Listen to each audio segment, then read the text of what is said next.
I found this microwave oven at the side of the road, so in this video I'm going to disassemble it and salvage some of the parts inside. Let's get started.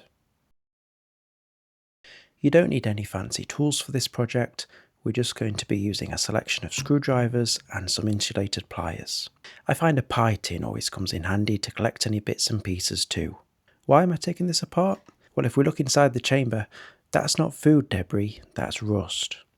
This is quite dangerous as it can spark and cause a fire when in use, or even leak radiation if there are any holes. If your microwave looks like this, it might be time to buy a new one. The first thing to be aware of is that taking apart a microwave can be dangerous.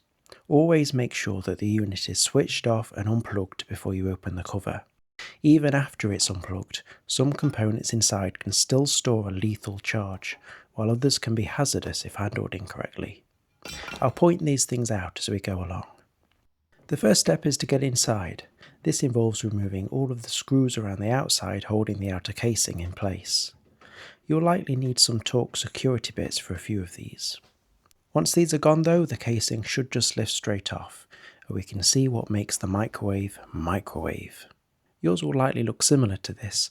The exact layout might vary slightly depending on the make and model, but all microwaves have the same fundamental parts. We have the microwave oven transformer, a high voltage capacitor, a cooling fan, the magnetron, the main PCB, and various switches, wires, and a bulb hiding inside.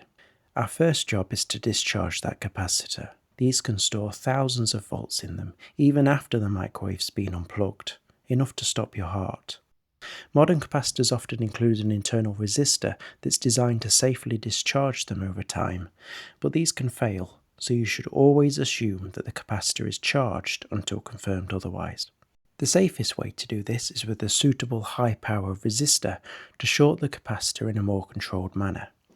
But if you don't have one of these, you can take a pair of pliers that are well insulated and bridge the two contacts together for a short amount of time. It's best to do this while the capacitor is still in place if you can, and whilst wearing thick insulating gloves. Once it's discharged, it can be safely removed from the microwave.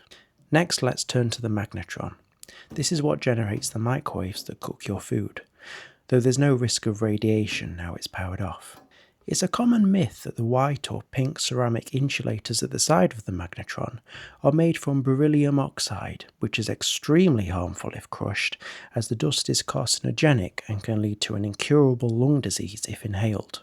Unless the microwave is very old, this is far more likely to be made of the cheaper, less dangerous aluminium oxide instead. The pink colour just indicates it's been doped with chromium oxide, which makes the ceramic pink for the same reason rubies are red. That being said, neither material is good for your health if you breathe it in, so like the capacitor, treat this with respect and never cut or damage it. The magnetron contains two large magnets inside that we can salvage. These aren't as powerful as neodymium magnets, but they are quite strong. If you're confident you won't damage the ceramic material, you can take a pair of pliers and a large flathead screwdriver and lever the top plate free. From there you can remove the top magnet, which might take a little bit of force. Fortunately mine had broken in two, which made it easier to remove. Then you can do the same at the other side. Lever apart the bottom plate, cut the tube free, and then you can remove it from its housing and get to the bottom magnet. Again, be careful when you do this, as you don't want to damage the ceramic insulator. Now we can safely take the rest of the microwave apart.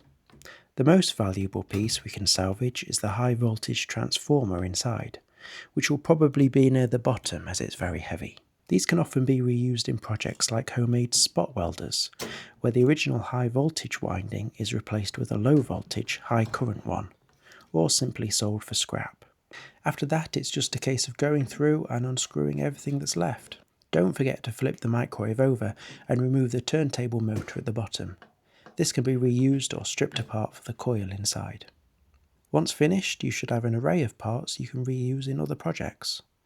Please take care if you're doing this yourself. Remember, these things can cause you serious harm if not taken apart with care.